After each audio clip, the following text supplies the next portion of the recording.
Cauane, como é que você está? Estou aí, Silva, como é que está? E a família? E todos, Estamos, como é que estão? estamos todos bem, nos cuidando, né? E desde já que para esse segundo módulo, né? Primeiramente, saudações a todos. Verdade, Hoje saudações é a todos. saudações a todos e começaremos hoje, né? A segunda parte do módulo 2 do curso de agroecologia do projeto Fortalecimento da Produção de Base Agroecológica do estado de Sergipe, né?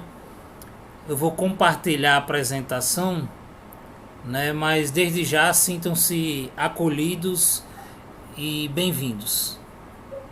Isso mesmo, sejam todos e todas bem-vindos.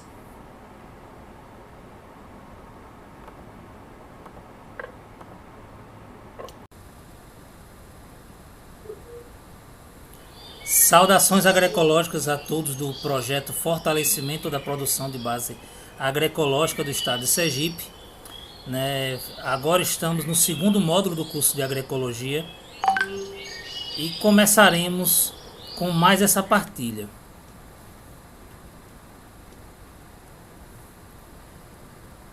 Hoje, referente ao tema 2 deste módulo, intitulado como Desequilíbrio Econômico Ecológico na Agricultura, o manejo agroecológico como alternativa de baixa entropia do sistema, né?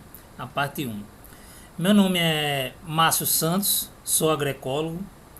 Apresentações pequenas hoje, né? Porque todos já nos conhecem, mas espero que vocês gostem da partilha de hoje, que foi feita com muito carinho, né?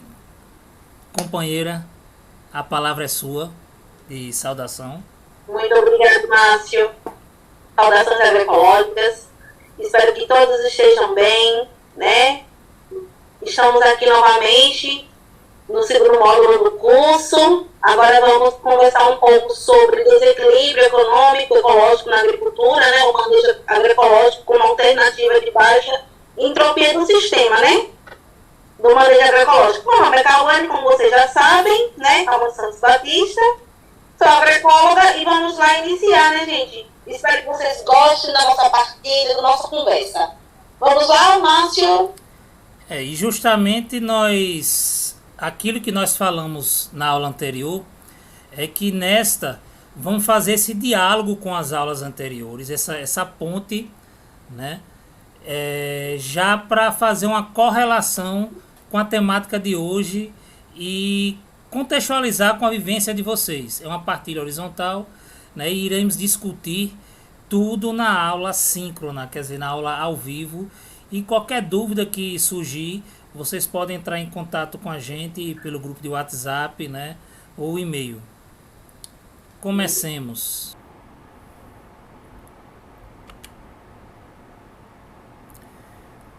Pronto, continuando, né? Essa apresentação ela será discorrida da seguinte forma.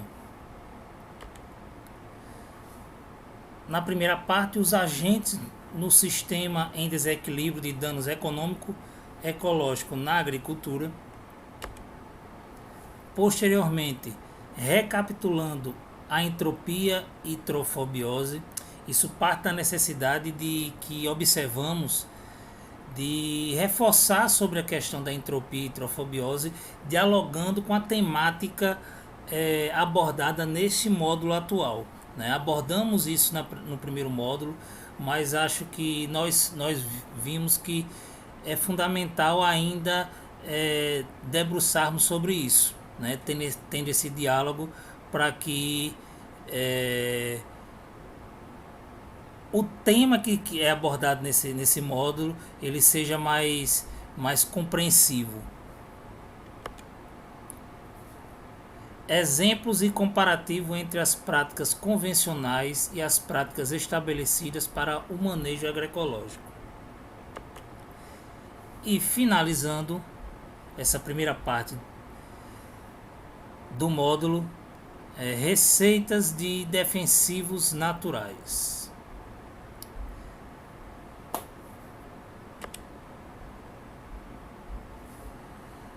Pronto. Os agentes no sistema em desequilíbrio de danos econômico e ecológico na agricultura. O que são esses agentes?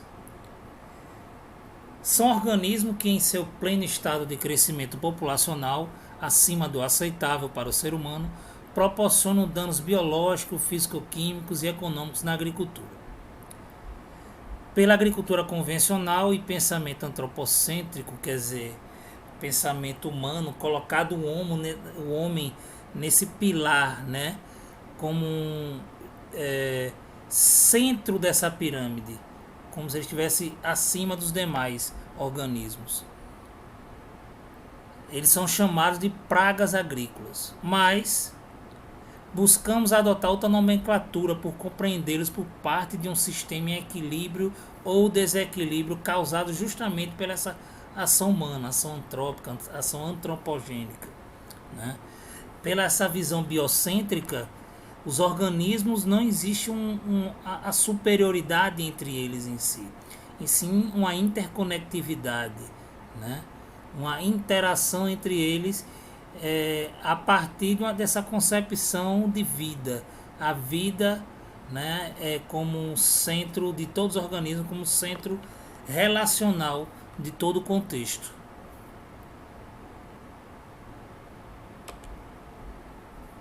Continuando, por que surgem então, né, as doenças e demais consequências do descontrole desses agentes na agricultura? Justamente aquilo que a gente estava falando anteriormente, falamos na aula anterior e já tocamos na abertura aqui dessa aula. A questão da trofobiose, a questão da entropia, né, de tudo isso. A entropia, né, a base, que é uma medida de dispersão de energia da lei da termodinâmica, né, da física, e que diz que quanto maior a desordem do sistema, né, a imprevisibilidade, desequilíbrio, né, mais alta é a entropia. Quer dizer, tem-se uma compreensão de que quando a entropia é mais baixa, mais ela é benéfica. Quando a entropia é mais alta, mais ela é maléfica, ela mais sobra rejeito sobre o sistema, né?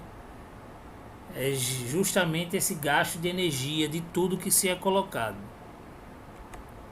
E aí a gente traz uma citação de Silva 2015, justamente nessa relação de entropia entre a ação humana antropogênica e a entropia, na qual ele diz o seguinte: a ação humana e entropia entram numa relação de confronto e autoexclusão. O homem, subtraindo bens ou matéria da natureza, excepcionalmente energia, aquilo que eu falei anteriormente, né, promove ao mesmo tempo o desequilíbrio ambiental na proporção inversa da capacidade da Terra.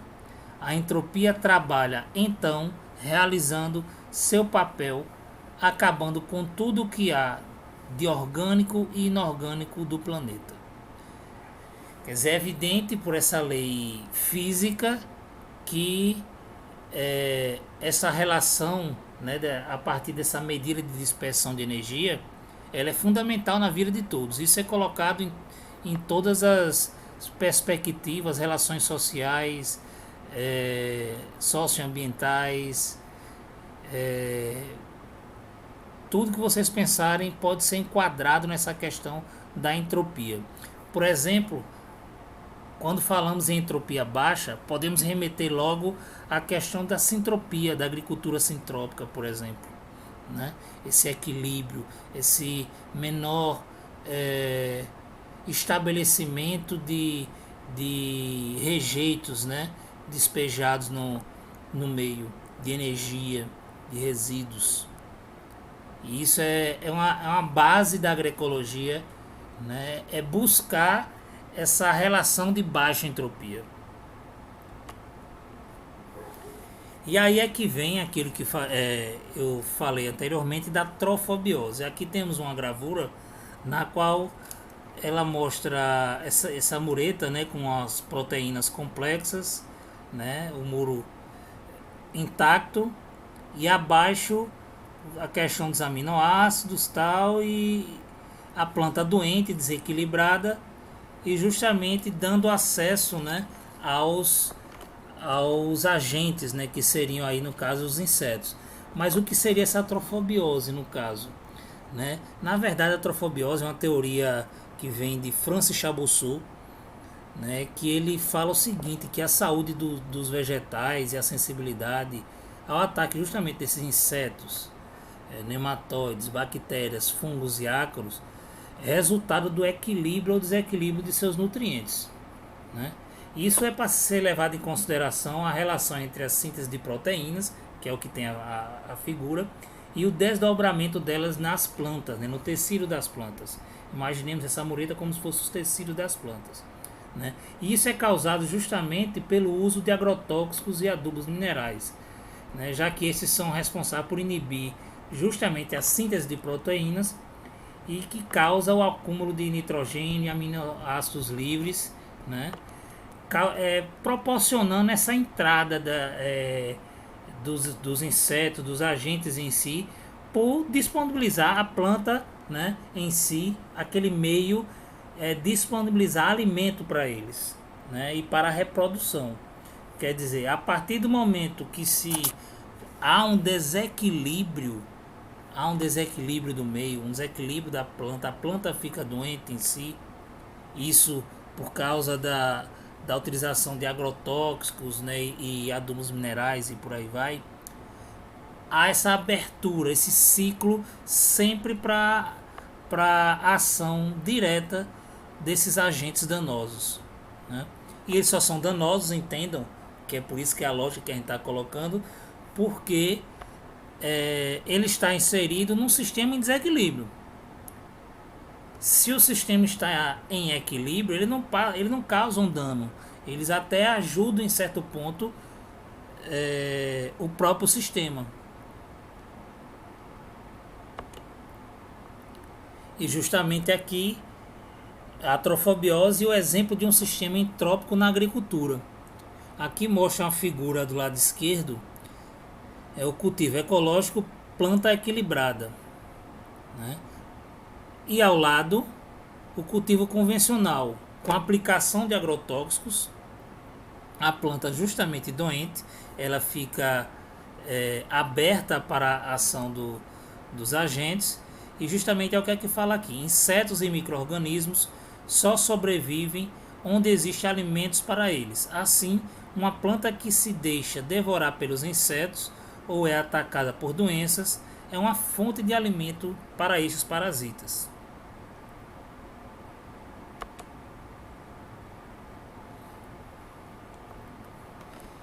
E o manejo convencional, né, Kaone?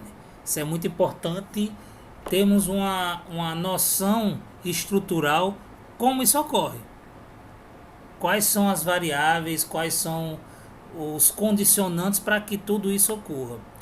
No manejo convencional, por exemplo, temos aqui os venenos agrícolas, monocultura, adubos minerais, a mecanização intensiva do solo, né? E aí a gente já reforça que é mito que a agroecologia não tem uma tecnologia de mecanização do solo, né? A questão da utilização de tratores e tudo não tem nada a ver com isso, e sim como se utiliza, né? Aí por isso que aqui está falando mecanização intensiva, né?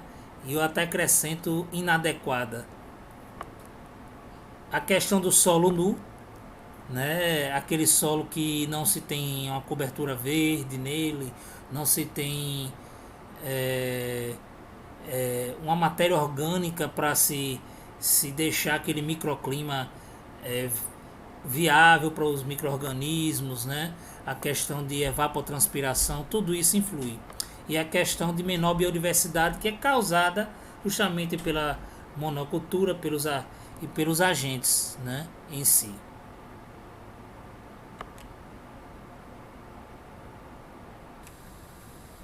Então, esses agentes que vai ser agora, né, que vamos conversar, vai ser os fungos, vírus, bactérias, lesmas e caracóis.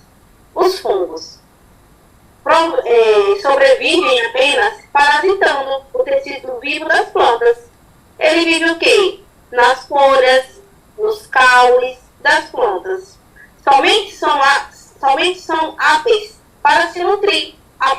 os tecidos mortos das plantas indicam a infecção, nutrindo-se dos vegetais como patogênicos biotróficos. E ao se desenvolverem, colonizarem, atuam como neutrófico, né? Eles sobrevivem e matam a planta, na verdade, né? Eles vão matar essa planta, vai deixar o caule secar até morrer. Porque geralmente a gente não vê os fungos, né? As pessoas não vê quando os fungos estão agindo na planta. Quando vai ver, ela já causou um dano muito agressivo naquela planta. Já está bem avançado. Ela vai morrer. Ela vai ficar com deficiência de nutrientes. Isso mesmo, Cauane. Tem, por exemplo, a questão do vírus, né? O vírus, por exemplo, os vírus são transmitidos por insetos, né, sugadores, como pulgões, né? E também por sementes e mudas contaminadas ou ferramentas não higienizadas.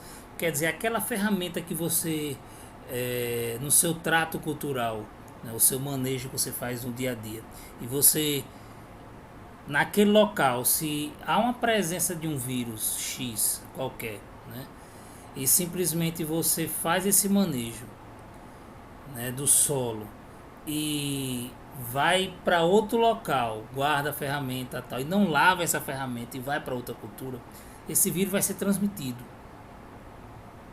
né? Quer dizer, por isso que há uma necessidade de sempre estar higienizando as ferramentas. A maior facilidade para identificação, realmente, os sintomas mais comuns são clorose, enfesamento, nanismo. O nanismo vamos dizer assim, um encolhimento, né, o não desenvolvimento daquela planta, ela não consegue atingir seu ápice, né? O enrolamento ou encarquilhamento das folhas, manchas das nervuras e mosaico. As bactérias, né, Cauane, são patógenos cosmopolitas, encontrados, portanto, e distribuídos, né, praticamente em todos os locais do mundo. Quer dizer, ele em qualquer canto do mundo ele pode ser encontrado. De modo geral, as plantas são ótimos locais para o desenvolvimento de bactérias, em função do elevado teor de água. A planta, a essência ali, tem muita água, muita seiva, então é bem propício para isso. Lesmas e caracóis atacam as plantas principalmente em ambientes úmidos e ricos em palhada. Provocam desfolha e causam mortalidade das plantas, reduzindo a população de plantas, principalmente em culturas em fase inicial. Também lesma e caracol é muito fácil ser identificado. Agora vamos para outros três muito importantes também. Ácaros. As folhas atacadas ficam retorcidas, com coloração alterada e com pontuações esbranquiçadas. Principais grupos são os ácaros vermelhos, os ácaros brancos rajados e os microácaros. Ao lado temos os insetos. Grandes culturas são há uma incidência muito grande de insetos, realmente a partir do momento que ele começa a causar esse dano, a partir de um desequilíbrio, como a gente abordou antes, a partir de um desequilíbrio do sistema, né, levando em consideração a trofobiose, a entropia, aí há uma incidência maior e tem que se haver todo um planejamento e uma correção também sobre essa atuação deles. Mas antes disso tem que ter ações preventivas, que iremos abordar posteriormente. Mas sobre os insetos, possuem corpo dividido em 3 partes e possuem 3 pares de pernas. Eles estão entre os principais agentes de danos na agricultura. Porém, podem ser utilizados como controle biológico. Um exemplo claro é a joaninha. A joaninha, que vamos abordar posteriormente também sobre a questão como controle biológico. Aí vocês vão ver em quem ela é predador de quem, né, no caso, de que outro agente. Os nematóides. Os nematóides aparecem uma verme, né? Uma verminose, vamos dizer assim. Mas a palavra nematóide vem do grego e significa em forma de fio. Nematóide é um nome utilizado para os helmintos parasitas de plantas. eles gostam muito do ambiente úmido também, né? A umidade é propícia para ele. Tô falando nem um exagero muito, né? Mas a umidade em si, ela é propícia para a presença de nematóides. Por isso que tem que haver também um controle nesse sentido da umidade. Vamos para os fungos agora, não é, Caônio? A hérnia das crucíferas, Plasmodipora brassicae.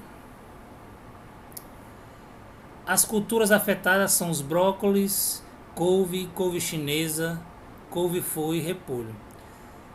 Se pensarmos na questão de um controle deles, na maioria da questão dos fungos e várias culturas, a gente pode pensar na questão de rotação de culturas, né, que não suscetíveis, o uso de variedades resistentes, pensar na questão da calagem, né, ajustando o pH, a questão a utilização justamente de variedades, de mudas sadias, limpeza adequada das ferramentas, utilizar água de boa qualidade, tudo isso é fundamental para também esse controle da questão da hérnia das crucíferas, né? A solarização, né? Também a questão do solo, ele apresenta um resultado satisfatório quando pensando isso aí. Já quando vemos a questão da requeima ou mela do tomateiro, Phytophthora infestans, né? Omicens é uma classe de organismos filamentosos unicelulares que se assemelham morfologicamente a fungos.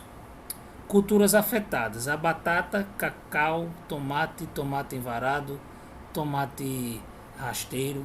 Kawane falou uma conversa que teve comigo também, o tomatinho cereja, né? Tem tudo isso justamente pode ser afetado pela requeima ou mela do tomateiro, né? O controle justamente passa por um uso de variedades resistentes, né? A questão da rotação feita, a gente falou antes, a instalação de campos, né? de produção que sejam mais viáveis, considerando os aspectos agroecológicos, né? Como a questão da limpeza das ferramentas, evitar plantios sucessivos ali, né? Pensando na questão da rotação de culturas, o descanso, o pousio, tudo. E justamente evitar plantios muito adensados, né? Você chegar a não aproximar muito a questão para até o manejo, a irrigação, para evitar justamente diminuir o molhamento foliar. Você simplesmente deixa ele propício para a não ação desse fungo. Na verdade, que ele gosta desse ambiente justamente mais adensado, tudo afável a sua produção. A questão da mancha marrom do milho agora, por exemplo. O desenvolvimento dessa doença é favorecido pela presença de água livre na superfície da planta. Tem que se pensar como controle a questão da resistência genética de cultivares, né?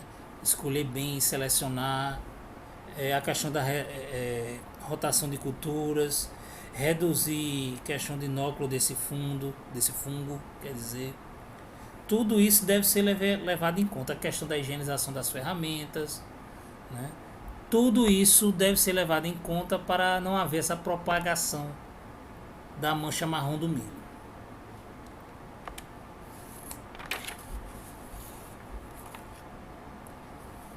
Vamos agora para os vírus, né, Kawane? A questão do mosaico comum do feijoeiro. Bem como mosaic vírus.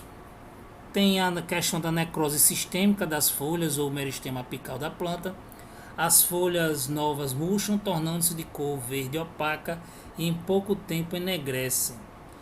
né? Isso também a própria vagem, né? As sementes, né? Os grãos, eles justamente também repercutem nesse sentido, né? Há essa coloração verde opaca e influencia na cultura em si, né? Ele pode ser o controle, ele tem que ser feito a partir de escolha, né? Utilização de sementes de qualidade, o controle justamente do inseto vetor, por meio de cultivares resistentes, né? Tudo isso é levado em conta para chegar ter-se o controle. Mas além disso, não se esquecendo tudo aquilo que a gente fala. Um meio ambiente equilibrado, na verdade, né? Levando em consideração a questão da entropia, né? Da trofobiose, é fundamental. Sempre a gente tem que reforçar isso. Além dos tratos culturais todos que serão abordados posteriormente. O vírus do mosaico do pepino, Cucuber mosaic vírus, ele pode ser transmitido de planta para planta, tanto mecanicamente pela seiva, quanto por pulgões em um estilete. Também pode ser transmitido em sementes pelas ervas daninhas parasitas Cuscuta sp. Ele, você pode em abóbora, pepino, abobrinha, por exemplo, melão, melancia. Tudo isso pode ser colocado no, vamos dizer assim, no bolo para se ter o vírus mosaico do pepino, né? E aí tem que se justamente prestar atenção, tendo todos esses outros tratos culturais que colocamos anteriormente. Já no mosaico dourado do feijoeiro, né, o Ben Golden Mosaic Vírus, há um amarelecimento intenso das folhas, quase não sai, viu, Caona? O nome, mas dando um aspecto de mosaico. As vagens das plantas infectadas podem apresentar-se deformadas e manchadas. O controle passa justamente por uso de cultivares resistentes ou tolerantes, né? A questão do controle da época do plantio, evitando coincidir justamente com o início da cultura com altas populações da mosca branca, né? Os plantios intercalares, vamos dizer assim, ou entre faixas, né, de outras espécies que servem para a barreira do vetor, né, do vetor que transmite o mosaico dourado do feijoeiro. Tudo isso deve ser levado em conta. E lembrem-se, viu, pessoal, qualquer dúvida que se tiver sobre a questão dos cultivos, dos defensivos que serão abordados posteriormente, que terá uma atividade também para se em relação a isso, na aula síncrona, quer dizer, na aula ao vivo, podemos abordar e ampliar essa questão, viu? Sobre bactérias, Cauane não está falando muito agora porque ela está esperando recuperar o sinal dela, né? Que ela, infelizmente, se por um lado a internet ajuda muito nesse contato que nós temos, né, de todo mundo, mas também qualquer falha nela prejudica, né, e é muito recorrente hoje em dia, diante da pandemia, que todas as aulas estão sendo remotas, né? Isso está acontecendo muito e aí a gente tem que compreender, quando se for se restabelecendo, ela continua. Mas a murcha e o cancro, Clavibacter.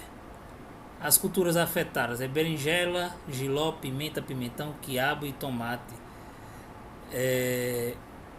Quando a gente pensa na questão do controle, por exemplo, da murcha, né, que também é muito recorrente, tem que pensar evitar um plantio em local anteriormente cultivado com o tomateiro, né? Tem que pensar sempre na questão da rotação de culturas, pensando na questão de 3 em 3 anos, vamos dizer, de mínimo. Evitar plantio de outras solanáceas, né, tudo que está enquadradas aí, que a gente já falou, né? E pensar justamente estacas de tutoramento, aquelas estacas para se fixar, né? A questão do trato cultural, a higiene das ferramentas, tudo isso do mesmo jeito para as outras tem que ser feito agora. Não se deixa de fazer. A podridão mole no caso agora, né, que temos aí a batata, a cenoura, a cebola, né, ervinha. Ela sobrevive por vários anos e ocorre naturalmente no solo e até sobre as folhas das plantas. Ela é de difícil controle. Toda planta precisa ser eliminada, né? Quando ocorre isso assim, e principalmente quando vai se agravando, tem que ser eliminada ali para não passar para as demais. E para isso já é um trato cultural, a eliminação das plantas que foram atingidas, né? Mas sempre tendo todo o cuidado que a gente já falou anteriormente. A mancha foliar, mancha angular e podridão mole, pseudomonas. Tem como culturas afetadas, por exemplo, alho, cebola, abobrinha, pepino, abóbora, melancia, melão. Tem que pensar na questão do controle, na eliminação da soca logo após finalizar a colheita, né? Tem que chegar a eliminar. Tem que pensar na rotação de culturas, como foi qualquer outra, tem que pensar. Tem que implementar, o bom é se implementar a questão do plantio direto, ajuda muito nisso, né? No controle, né? O cultivo mínimo, o plantio direto.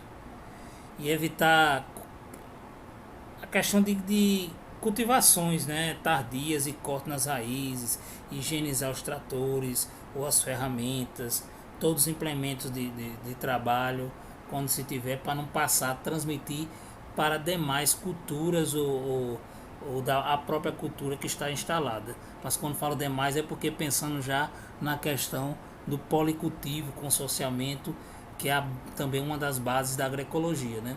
Vocês têm que botar isso muito na cabeça e, por sinal, já faz parte muito, né, do dia a dia de vocês. Vocês, no lidar diário, vocês praticam a agroecologia em si, né? Apenas estamos aqui traçando, fazendo um diálogo horizontal do saber científico com o saber tradicional, que vai ser ampliado nos outros momentos, né, que será ampliado, mas a base é justamente esse saber horizontal compartilhado através da ecologia de saberes que foi abordado desde o início do curso. E temos agora a questão dos ácaros. Tá por aí ainda, Kawane? Eu acho que tá com um defeito ainda ela. Vamos continuando e quando ela voltar, pronto, aí ela dá um oi, um aviso. Os ácaros. O ácaro vermelho, o rajado, Tetranchus urticae, tem-se como culturas a questão do pimentão, tomate, batata, pepino, feijão, milho, morango, amendoim, outras alimentícias e plantas ornamentais. Quando pensamos logo nessa questão, você vê que é muito fácil identificar também. É muito fácil, ele fica na parte, falando popularmente, na parte de baixo da folha, né? Na parte de baixo você fica ali, apesar que encontra-se também nas outras áreas, mas em grande intensidade naquela parte de baixo da folha, né? E aí é muito fácil chegar e encontrar isso aí. Todos esses ácaros, eu vou falar sobre todos aqui, mas tem que se pensar, tem várias receitas para controle e tudo, mas, por exemplo, uma que se pode fazer é com soro de leite, né? É muito utilizada a questão do soro de leite, se mistura um copo de leite azedo em 1 litro de água e pulveriza. E quando pulveriza, provoca justamente esse ressecamento e mata o ácaro. Todos esses ácaros podem haver um controle a partir da utilização desse soro de leite. Lembrando, é 1 copo de leite azedo para 1 de água, né? Aí chega e pulveriza.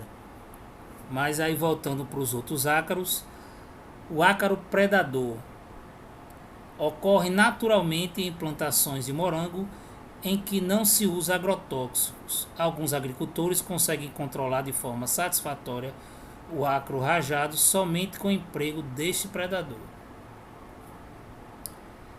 O ácaro ciclamen ou ácaro do enfesamento.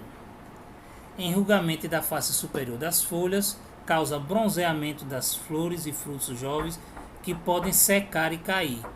Uma coisa que ocorre também é a questão do fruto, né? O próprio fruto fica com essa aparência. Aí, por exemplo, tem um pepino, né? Ou um pimentão, me desculpe, na qual justamente é perceptível a presença, né, desse ácaro, o que ele ocorre com o fruto a partir da ação desse ácaro, né, no pimentão.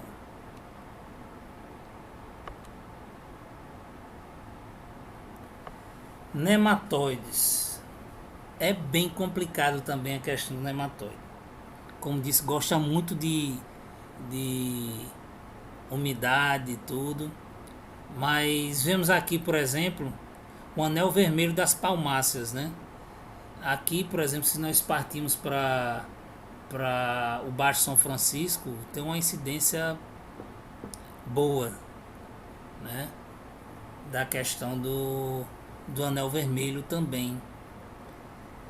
Dos nematóides, eu vou falar logo uma questão de um trato cultural, né, de um controle que foi utilizado também já em pesquisa no Instituto Federal de Sergipe e tudo, né, nas aulas com a professora Sarita, com uma atividade que é a manipoeira. Aí, para 1 litro de manipoeira diluída para volume de água para 6 litros, né? 1 para 6. Isso aí, vocês justamente aqui, eu estou pegando aqui a receitinha, olhando, deixa no mínimo por 8 dias, deixar no solo em repouso no mínimo por 8 dias e revolvê-lo para o plantio, justamente para se evitar fazer esse controle. Clorose na parte aérea das galhas das raízes, né? É outro nematóide também identificado. Às vezes assim tem gente que olha e confunde, achando que pode ser uma bactéria benéfica, né? Rhizóbio e tudo em algumas plantas tal, mas não é. Existe diferença. E tem, por exemplo, a ponta branca do alho, né? Também muito comum, podendo ser tratada dessa mesma forma com a manipoeira. Tem outras receitas também, né? Isso a gente pode chegar e passar, mas a base é justamente essa, né? Pode falar agora? Sim. Insetos, né? Os insetos. O besouro amarelo, que ataca as folhas também e protações e a superior dos frutos, né? Geralmente aqui a gente botou o quê? A goiabeira, né? A goiaba, né? Sim. Mas também dá no maracujá, geralmente dá muito na folha do maracujá, esse besouro amarelo. A traça do tomateiro, né? Como já foi dito, né? Já vem até dizendo, do tomateiro. O tomateiro é uma cultura que ela é muito sensível, né? E essa traça, ela adulta, ela são pequenas mariposas, aquelas mariposazinhas bem pequenininhas, branquinhas. Depois, com as larvinhas, que a gente está até demonstrando aí, verdinha, aproximadamente até 30 dias ela está no período de larva, né?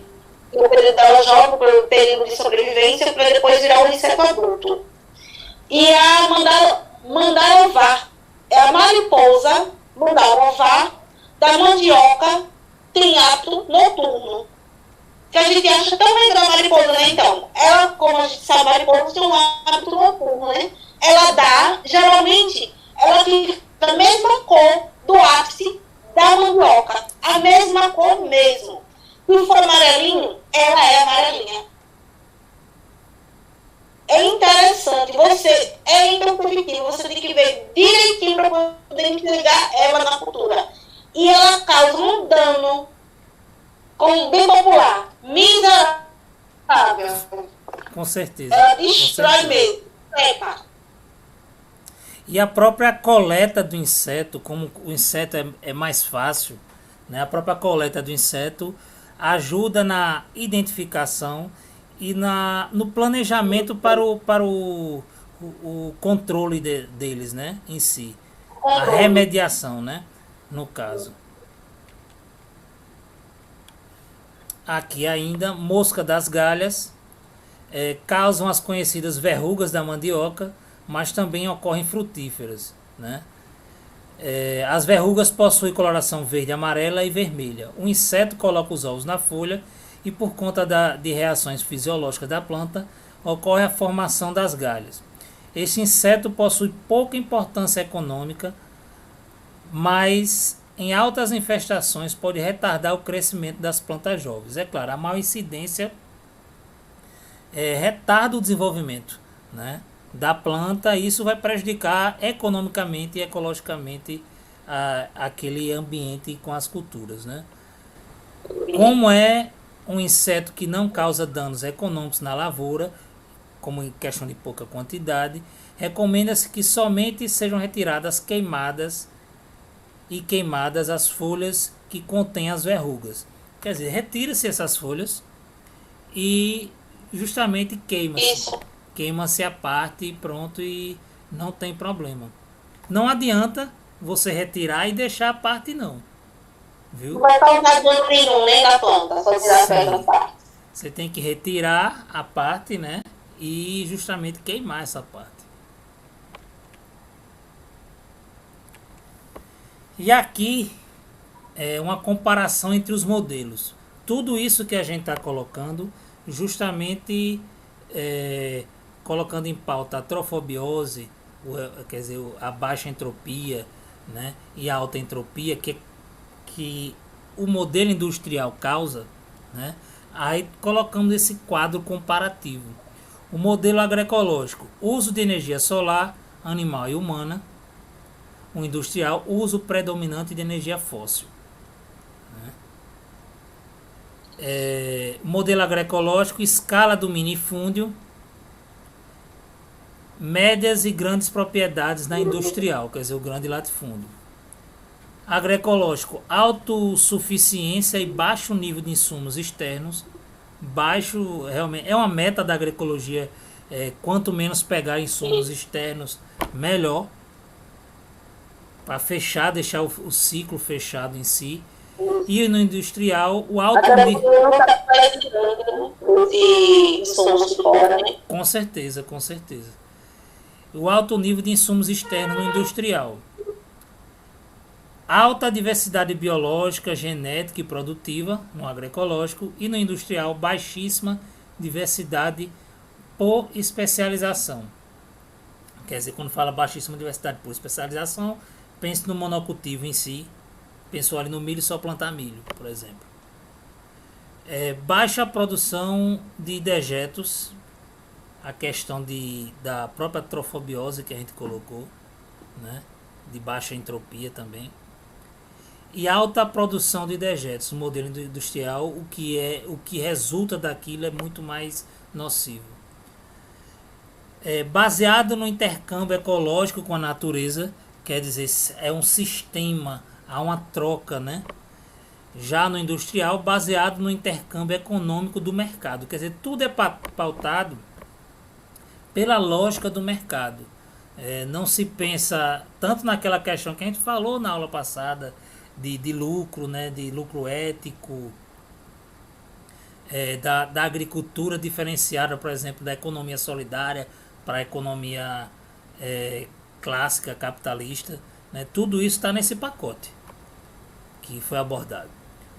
Conhecimento holístico e flexível no agroecológico, quer dizer, existe uma questão de sistemática, uma questão simplesmente espiritual, uma questão bem holística realmente colocada em pauta e flexível, uma abordagem, não existe pacotes, diferentemente do modelo industrial, por mais que a gente passe, vamos dizer assim, algumas receitas aqui para vocês, não existe uma determinação daquilo que vai ser usado.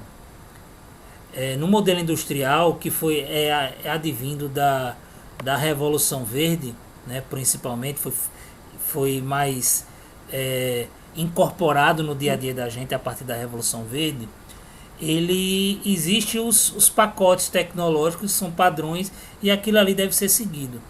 Já no modelo agroecológico, ninguém vai chegar para um agroecólogo, por exemplo, a planta tal tá com isso, eu faço o quê? Não, peraí, vamos analisar, né, Cauane? Ninguém pode chegar e querer um resultado de um agroecólogo que ele fale pontualmente logo uma receita para né? Tem que se analisar todo um contexto do ambiente, para ver o que pode ser feito ali. Porque não adianta a gente passar só um defensivo, por exemplo, para vocês, para um tomateiro, para o que for, se o resto do manejo, tudo ali, não está sendo feito de forma correta, né? É um manejo integrado realmente, né? Aí tem que ser bem feito e é dessa forma que a agroecologia e o agroecólogo em si trabalham. É integrando tudo e analisando fora da caixa realmente, né? Colocando tudo para além de uma mera receita. E aqui práticas estabelecidas para o manejo agroecológico. Vocês verem a questão da diferença. Por exemplo, temos aqui o manejo preventivo, né, o fortalecimento do agroecossistema, o manejo planejado, que é o pós-plantio, né, pensando nisso, o manejo reativo, se os objetivos não estão sendo alcançados, e colocando o objetivo geral. Se pensarmos direito, o manejo preventivo, o fortalecimento do agroecossistema. Quer dizer, se você prevém, se você age preventivamente, simplesmente você está buscando mecanismos, meios para aquele ambiente seja viável para aquele agroecossistema. Porque a gente não fala para aquele cultivo, fala para o agroecossistema em si. Construir solo saudável, microvida do solo. Primavera já dizia que o solo é o organismo vivo. Isso do sistema geral, né? É o sistema, realmente. Aumento de inimigos naturais. Vamos dizer que, mesmo com isso aí, ocorreu. O que deve se fazer? Pensar na questão do manejo planejado. Outras práticas de manejo preventivo. Como devo pensar de ações preventivas para uma maior incidência mesmo assim, né? Quando começa a ter uma maior incidência, quais são as práticas que devo adotar? Aí deve-se colocar isso em conta. Construir o solo saudável, justamente, ainda continuar nessa questão. E as plantas saudáveis com o mínimo de danos de agentes e doenças. Quando a gente coloca tudo isso em conta, a gente vai ver o que? As plantas saudáveis com mínimo de danos e doença. Quer dizer, aquilo ali, se a gente se reportarmos para a questão de pragas, por exemplo, quando se falava quanto a praga, para ser praga, tem que ter uma quantidade X elevada para ter um dano econômico mais acentuado, né? É a mesma coisa, vamos dizer assim, que a questão dos agentes e a doença, mas em relação a essas práticas de manejo preventivo e você cuidando do solo, né, você vai observar justamente isso, as plantas mais saudáveis com esses mínimos danos, né? E a partir daí, no manejo reativo, mesmo havendo uma incidência, né, ocorrendo ainda isso aí, você vai colocar justamente esses insumos reativos, né, que são os defensivos naturais. Você pode colocar ele de forma preventiva ou reativa, os defensivos naturais. Quer dizer, preventiva para antes de ocorrer uma ação dos agentes ou de doença, ou como reação, como remediação, né? Aí, insumos reativos do solo, você pensar na planta e no solo. Você não vai pensar só na planta. E nisso, como objetivo geral, para se ter um rendimento ótimo de qualidade, com melhoria da paisagem, dos serviços ecológicos do ecossistema, com efeitos ambientais positivos.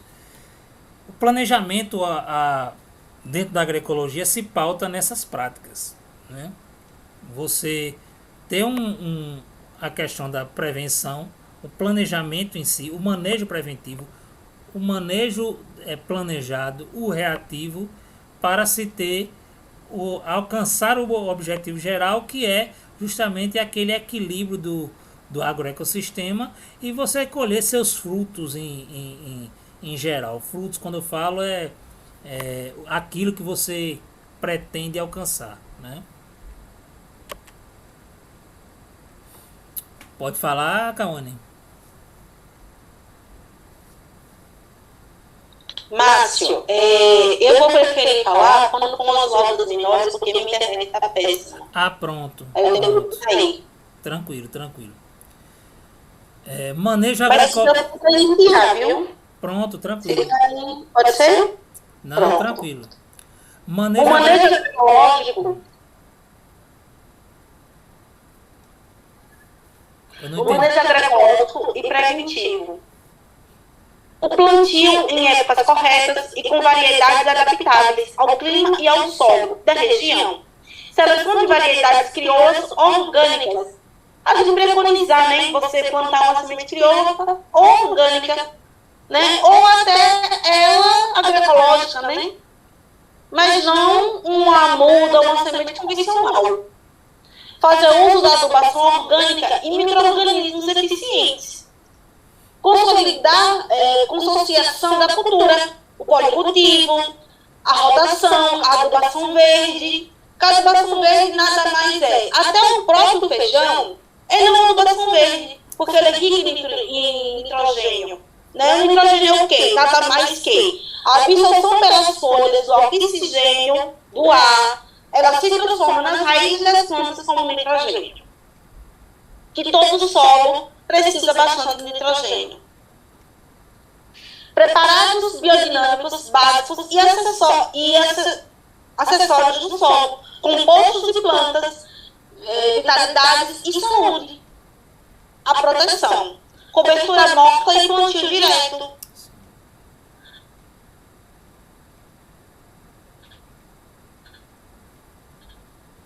Deu uma travada. Plantio de variedades e espécies resistentes aos agentes. Márcio, eu vou pedir para você continuar. Pronto, tranquilo. Certo? Vou passar a palavra para você, por favor. Continuando agora, plantio de variedades e espécies resistentes aos agentes danosos. Quer dizer, você selecionar aquelas variedades, aquelas espécies resistentes àqueles agentes, né? Consociação de culturas e manejo seletivo da vegetação.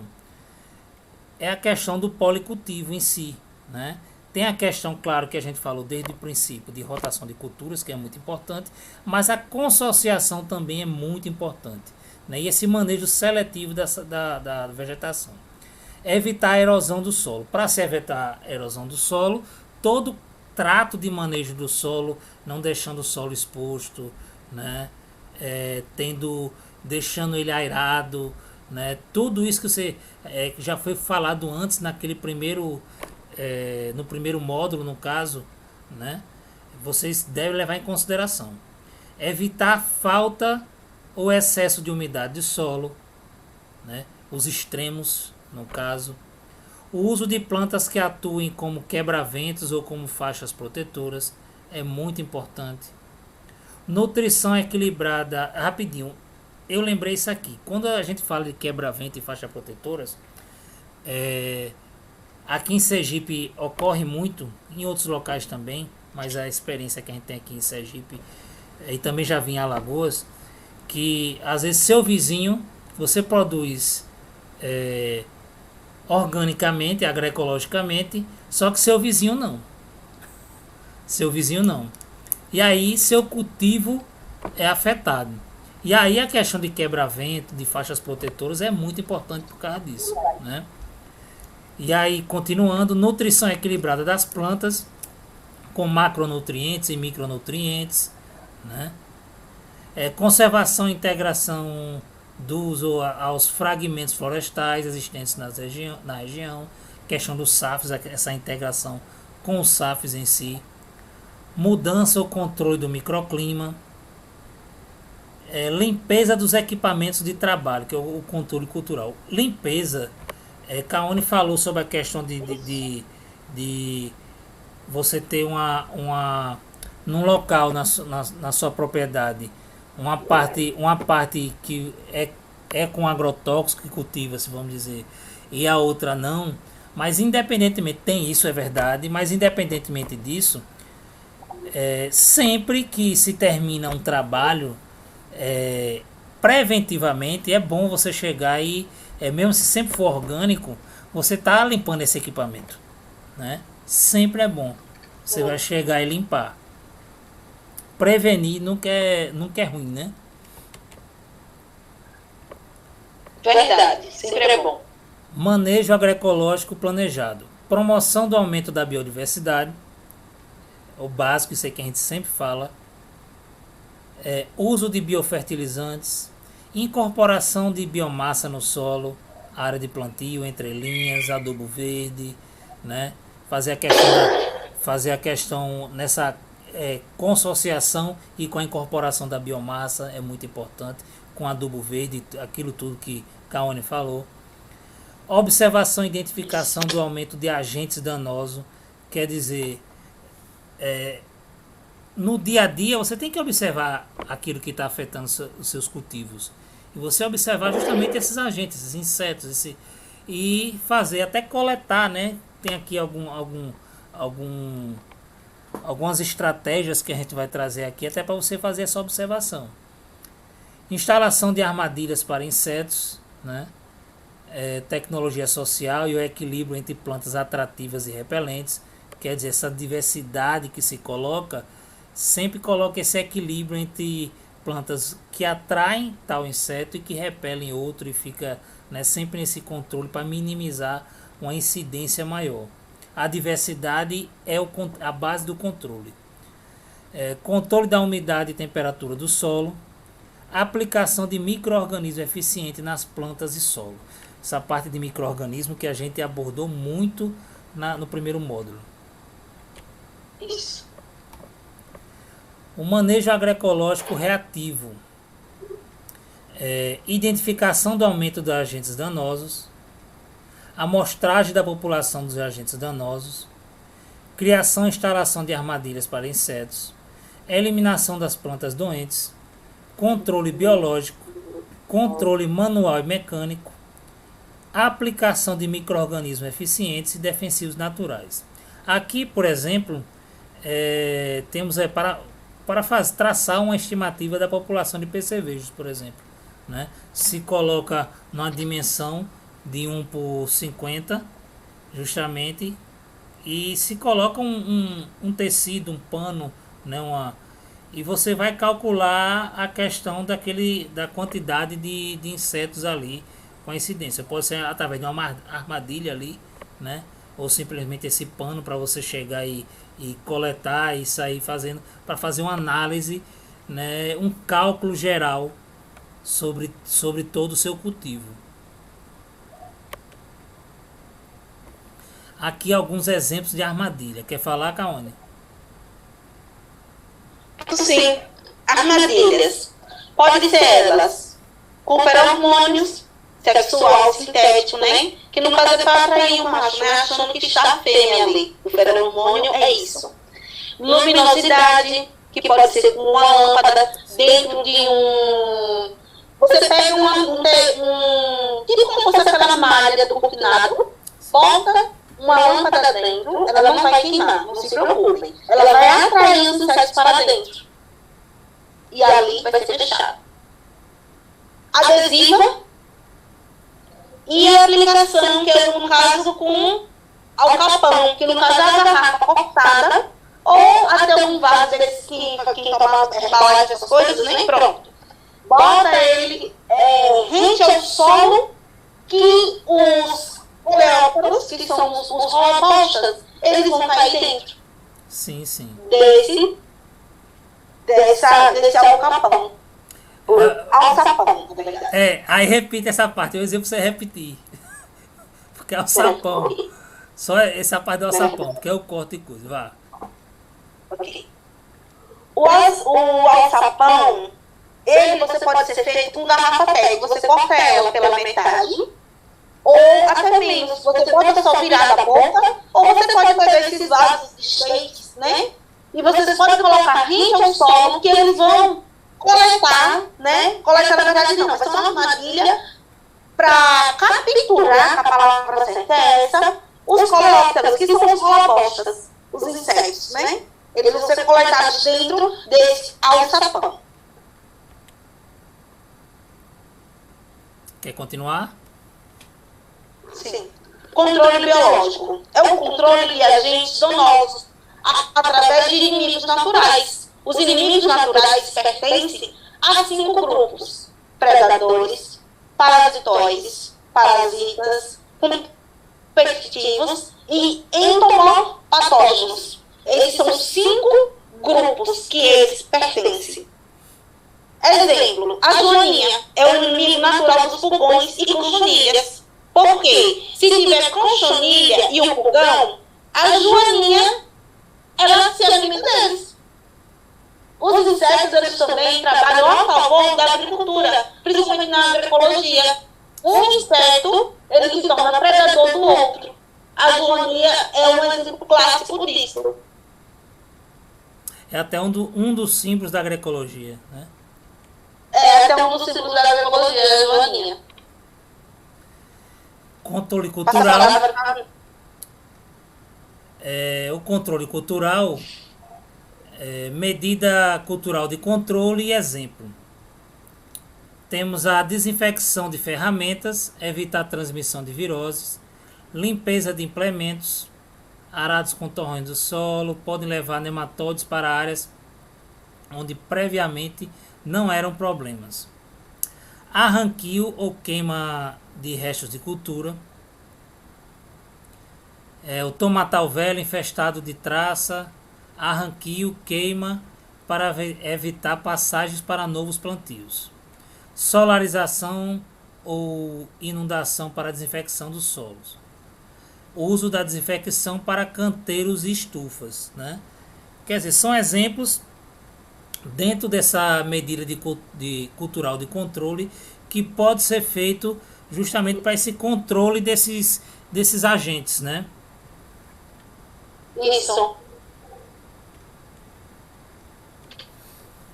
Aqui temos que está dentro desse bojo também de controle, por exemplo, as plantas repelentes, que entendam o seguinte: essas plantas repelentes, elas podem ser utilizadas a partir de um beneficiamento, vamos dizer assim, um preparado, ou simplesmente elas estarem ali naquele meio e elas já servirem como repelente, né? A partir que há uma diversidade, também há esse controle para repelir e atrair, como a gente disse anteriormente. A alfavaca, por exemplo, o cheiro repele moscas e mosquitos. Não deve, porém, ser plantado perto da arruda, né? O alho é eficiente como repelente de pragas do tomate. Alecrim afasta a borboleta da couve e da mosca da cenoura. Anis, repelente de traças. Capuchinha, repelente de nematóides e insetos. Citronela, repelente de insetos, inclusive pernilongos e o mosquito da dengue, né, Aedes aegypti. Coentro, controla os pulgões e ácaros. Cravo de defunto, esse é muito utilizado, até já vi pesquisa lá no IFES em relação a isso, né, Cauane? protege dos nematóides, né? Nematóides. Gerânio, repelente natural de insetos. É sempre bom tê-los em seu jardim, embelezar e protegem e tal. Isso aí além de servir como beleza, tem essa questão de repelência, né? O girassol, Isso. esse é mais comum ainda se ter, né? Excelente repelente de insetos através de suas folhas e flores e atrai insetos polinizadores. Quer dizer, além de servir como uma questão de repelente, Natural, ela serve também como uma questão de para atrair os insetos polinizadores, né? Tem isso, é muito importante. mesmo. Cauane? Plantas repelentes. Hortelã.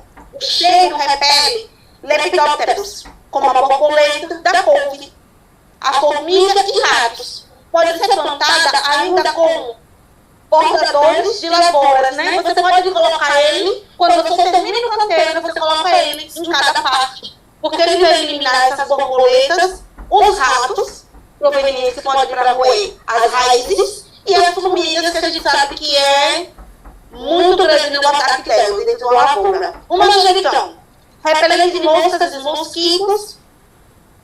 O mastrunzo, repelente e repele ofídeos e outros insetos. A sálvia repele a mariposa do repolho. Tagetes é um repelente natural de muitos insetos e protege contra os nematóides. O tomilho, a falsa borboleta da couve. A ortiga, ela tanto repele o percevejo do tomateiro, como também ela protege de outros agentes danosos em outras culturas. A ortiga ela é muito forte, né? E também se utiliza muito na medicina natural, a ortiga. Eu acho que esse agente dela, tanto se proteger, né? Ela se torna uma planta muito salvadora de muitas causas, né? Tanto para uma lavoura como também doenças. E uma coisa que a gente deve observar também, Cauane, é que independentemente dele ser, quando a gente pensa, por exemplo, num defensivo natural, né? Deve-se pensar em proteção no manejo também dele, né? Sim, A pessoa sim. se proteger, porque o defensivo natural não quer dizer que ele não seja tóxico. Quer dizer que ele tem baixa toxicidade, né? Bem menor do que o sintético e tudo, né? O mineral. Mas tem que se proteger do mesmo jeito. Para a aplicação e tudo. Verdade. Plantas atrativas, né? Como a gente falou, girassol, capim-santo, caruru, papoula, cavalinha, cravo de defunto, fumo, alecrim, malva, confrei, né? Aqui, por exemplo, uma coisa que Cauane falou, só que em relação a outra, mas tem aqui o cultivo de girassol na bordadura da lavoura para o controle de agentes do tomateiro. Você colocar justamente ali, terminou de fazer, né, a lavoura, né, do tomateiro, você colocar realmente nas bordas dele. Aí há um controle realmente da vaquinha verde, né? Isso é muito importante. É uma das práticas. Agora você não deve pensar nisso como numa prática isolada. É isso que a gente sempre fala. É você somar as práticas.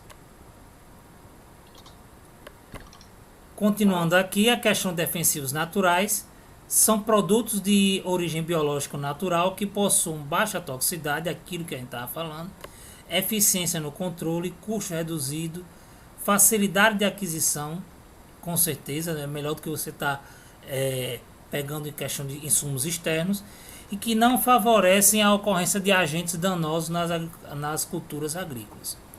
Também conhecidos como caudas nutricionais ou fitoprotetoras, denominadas assim pelas substâncias orgânicas e minerais que possuem e pela diversidade de micronutrientes, que exercem uma ação benéfica sobre o metabolismo das plantas, aumentando a proteossíntese, que é a formação de proteínas. E agora vamos passar para a questão dos defensivos naturais em si, as receitas que vocês devem Não precisa anotar, porque vocês vão receber a cartilha com tudo isso que a gente está falando, vocês vão receber justamente a cartilha, né? Aí não se preocupem, apenas assim, a aula é para vocês estarem dialogando com a gente, fazer uma contextualização e somar na construção do conhecimento, né? Mas temos aqui, por exemplo, hortelã, menta espicata, ela repele formigas, ratos e borboleta da couve. Ingredientes: 1 litro de água para 1 maço de hortelã. O modo de preparo: ferva a hortelã em 1 litro de água, deixe esfriar, coe e pulverize sobre as plantas. O chá de hortelã é muito útil para as plantas em geral, protegendo-os. Dica de conservação: fresca, deve ser acondicionada na geladeira em saco plástico por alguns dias. Para congelar, retire e pique as folhas finamente, né? Bem fina ela. Coloque em forma de gelo com água, e leve ao congelador. Como secar? Seque ao ar livre em local sombreado e bem ventilado por alguns dias. Não é bom já incidir, colocar diretamente no sol, né? Seca ou em pó, deve ser guardada ao abrigo da luz. Cauane?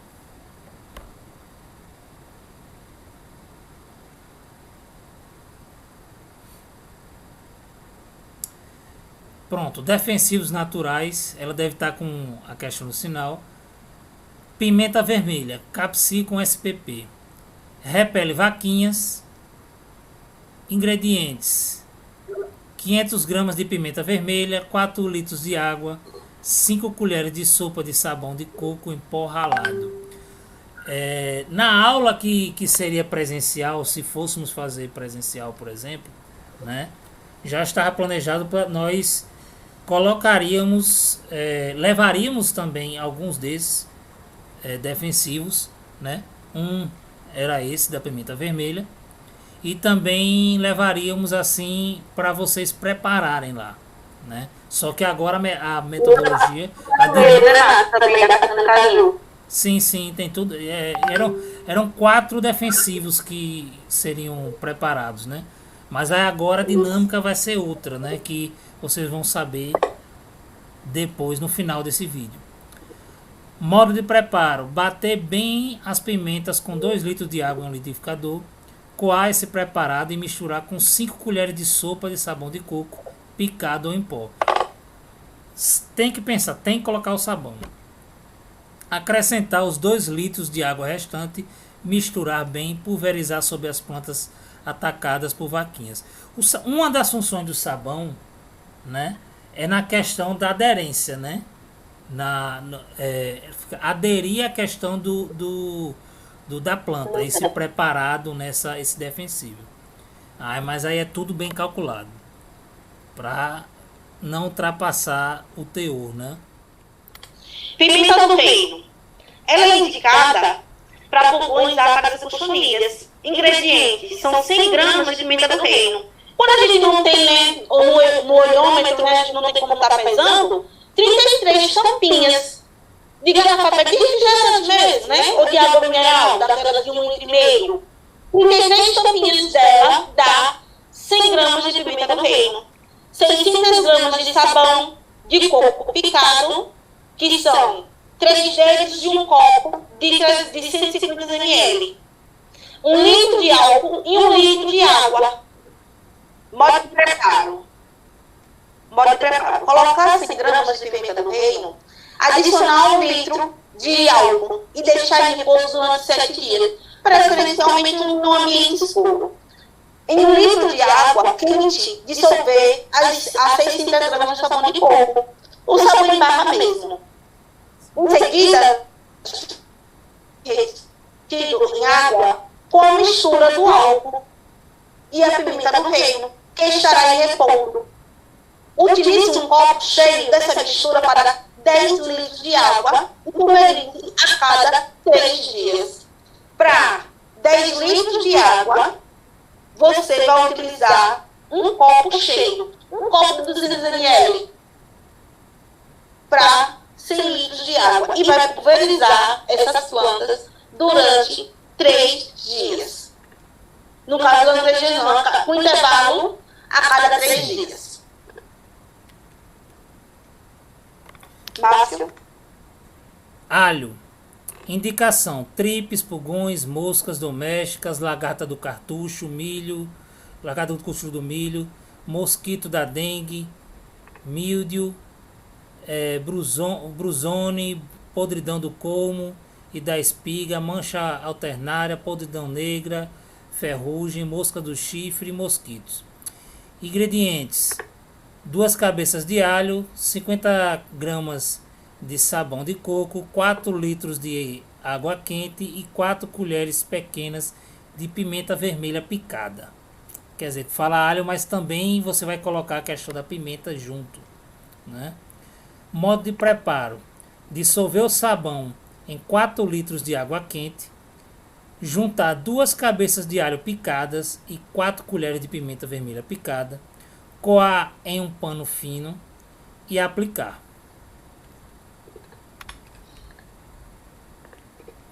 Cauane?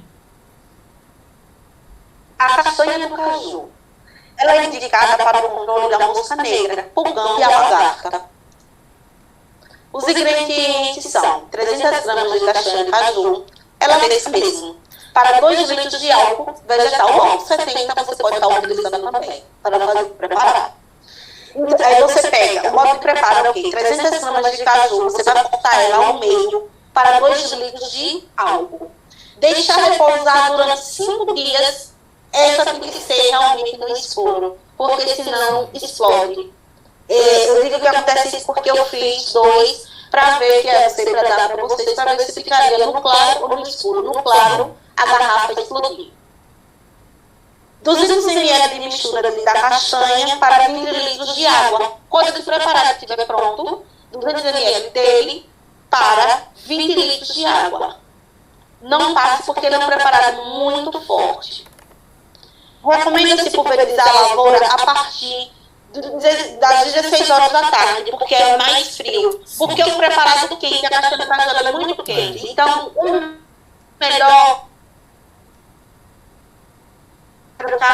é quando o sol já está se pondo, às 16 horas, para que você não venha prejudicar também, como a gente já deixou claro, os defensivos naturais também podem vir prejudicar uma planta, ele pode queimar as folhas, ou até mesmo, dependendo da cultura, vir a danificar ou ter alguma perda de algumas plantas. Então, a gente sempre quando tem alguma coisa, a gente preconiza e deixa bem claro a você o horário de utilização, os intervalos dos dias para ser utilizado. A gente sempre vai deixar claro isso para vocês na cartilha que vai ser entregue. Márcio? A ortiga. Indicação: fungos. Ingredientes: 100 gramas de ortiga fresca, 10 litros de água. Modo de preparo: moer 100 gramas de ortiga verde e deixar secar à sombra durante 7 dias. Depois de seca, colocar de molho em 10 litros d'água por um período de 8 horas, mexendo essa mistura 2 vezes durante esse período de 8 horas. Precisa coar bem, dissolver a mistura em 10 litros de água e aplicar sobre as plantas atacadas. Repetir a cada 5 dias, quer dizer, tem que ter um intervalo de 5 dias para se aplicar. E principalmente, repetindo aqui, pensar na segurança do manejo. Quando vocês forem preparar, pensar realmente na sua segurança, né? Tanto para preparar como para aplicar também, né? Pensem dessa forma. Cauane?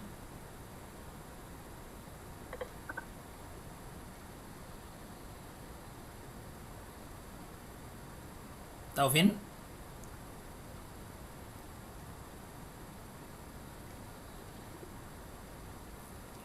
O sinal tá ruim. Ah, eu já tô no Angico. Pulou? Pronto. Tô vendo. Colou. Angico. Indicado para formigas cortadeiras. As salvas. Aquelas formigas grandes, né? Ingrediente: 1 kg de folha de angico para 10 litros de água. Modo de preparo. Deixar as folhas de gengibre em molho em 10 litros de água por 8 dias. Aplicar a proporção de 1 litro desta solução por cada metro quadrado do formigueiro. Esse preparado, ele é para eliminar, na verdade, o formigueiro que estiver próximo à sua rota.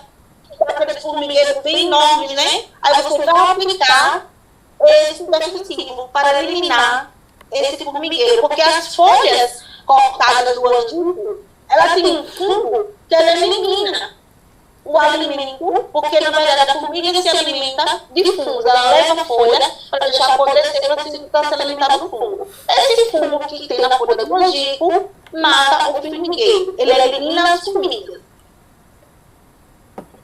Márcio? Deixa eu botar uma aguinha aqui rapidinho, viu, pessoal? Porque apesar de estarmos em casa e gravando, mas dá muita sede também e é cansativo ficar sentado assim. É melhor pra gente uma aula presencial, porque a gente está se movimentando, nós estamos nos movimentando. Você vê que a gente não para em pé ali, fica falando com um, pergunta uma coisa para outro tal, do que tá sentado aqui fazendo dessa forma. Mas vamos lá. Arruda. Indicação: insetos, formigas e ratos. Ingredientes: 100 gramas de folhas secas e 1 litro de água. Modo de preparo: picar as folhas, ferver durante 5 minutos e aguardar 24 horas. Depois, coar e misturar a 20 litros de água. Pulverizar nas plantas e locais onde aparecerem formigas. Quer dizer, também, né, é muito usado na questão de formiga, na incidência. Agora, pessoal, essa aula está indo ao fim. E assim como nós apresentamos pelo menos uma metodologia, né, uma ferramenta para vocês desenvolverem, né, e seria essa prática ocorreria presencialmente e nós lá era uma espécie de competição mais ou menos que iríamos fazer, né? E simplesmente não tem como, claro, pelas limitações da pandemia, e propusemos dessa forma aqui, né, que é defensivos naturais na prática. A partir das receitas, formulações de defensivos naturais disponibilizadas na aula assíncrona, quer dizer, essa que está sendo gravada, e a cartilha que iremos encaminhar para vocês, será solicitado aos participantes cada um escolher uma para fazer, quer dizer, uma receita, sendo então filmado ou fotografado pode ser filmado e fotografado ou apenas um, e enviando ao grupo do WhatsApp para compor um memorial de registros iconográficos. Posteriormente, no encontro síncrono, os participantes relatarão sobre o processo de manipulação e as respectivas impressões. Quer dizer, vocês com o celular vocês podem chegar e ir fazendo, né? Pede alguém para tirar uma foto, se for filmar também é bom. Não precisa filmar o processo todinho, né? Filma um trecho, depois outro, né? E tal, né? Vocês falando, ó, eu fiz isso, cortei isso, estou fazendo defensivo de pimenta. Aí vocês vão falar, né? Tal, e vai exemplificar tudo, né? E simplesmente para ter esse diálogo, ver a impressão que vocês tiveram ao fazer esse preparado, essa formulação, né? Justamente aí vamos dialogar também na aula que vai ser ao vivo, né? Nesse encontro da gente, que nós ainda estamos vendo se será 1 ou 2 encontros, né? Mas possivelmente serão serão dois, mas ainda estamos avaliando até pelo desenvolver das aulas que estamos gravando também, viu? Mas estamos à disposição para qualquer dúvida nos grupos de WhatsApp também. Isso. E como desfecho dessa aula, eu trago aqui uma citação de Sérgio Maurício, na qual ele fala: a vida é feita de ciclos. Árvores floridas têm seu tempo para secarem. Árvores secas têm seu tempo para florirem. É só ter paciência e saber que o tempo não se controla, se ajusta, né? Não adianta a gente acelerar nada, né? Na agroecologia não se acelera nada, tudo é no devido tempo, né? E é isso, eu espero que vocês tenham gostado dessa aula. Desculpe-nos qualquer falha que possa ter havido, né? Meu muito obrigado. Qualquer dúvida é só falar com a gente. Estamos à disposição. Aqui está nossos contatos de e-mail, né? Tanto para vocês participantes, que também tem o grupo de WhatsApp para vocês falarem conosco, né? E de e-mail para também aqueles que não são os participantes, mas têm interesse em alguma roda de diálogo para a gente participar e também qualquer trabalho para desempenhar. Aceitamos e muito, né? Essa contribuição e essa partilha com vocês, né? Passar a palavra para a Cauane. Também vou deixar aqui meu muito obrigada e, como falou o Márcio, eu também partilho do mesmo pensamento. Aqui estão os nossos contatos também para o pessoal do curso, participantes, como também para quem vai assistir essas aulas, que não está participando do curso, que tiver dúvidas, que quiser que a gente participe de uma roda de conversa, de algum espaço, para falar sobre a ecologia, os princípios dela e os agentes que ela promove. Estamos aqui abertos para conversar com todos, né? E fica aqui meu muito obrigado, que se cuide, e que todo mundo fique bem. E muito obrigada, uma gratidão imensa. Márcio, um forte abraço, querido. Abração, viu, querida? Então, até a próxima. Gratidão, Márcio. Meu grande amigo, na verdade.